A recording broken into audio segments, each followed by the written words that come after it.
د پاکستان لومړي وزیر عمران خان یو ځل بیا ویلي چې په افغانستان کې د مداخلو پلوی نه دی. نوموړي د پارلمان یوې غونډې او په خپله یوه تازه مرکه کې ویلي چې امریکا ترې غواړي څو د سولې په موخه پر طالبانو فشار راولي، خو په وینا یې دوی د دې کار وړتیا نه لري. هغه ویلي چې په پاکستان کې یوازې د طالب مشرانو کورنۍ دي چې دوی د کورنۍ غړي نشي زنداني کولی.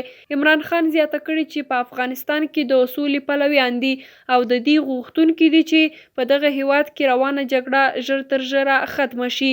د نوموړي په وینا په افغانستان کې د هیڅ ډلې او لوري ملاتړ نه کوي او نه هم په دغه هیواد کې د کومې ستراتیژیکي ګټې په لټه کې دي، خو غواړي افغانان په خپلو کې سره کیني او روانې جګړې پای ته ورسوي.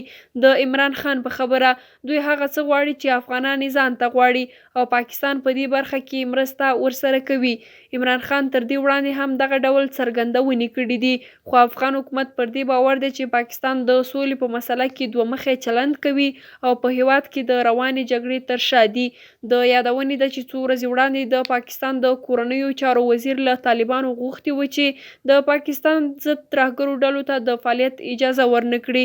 شیخ رشید ادعا کړې وه چې ګواکې د پاکستاني طالبانو په ګډون ځینې ډلې د پاکستان ضد فعالیتونه ترسره کوي او طالبان باید مخه ونیسي.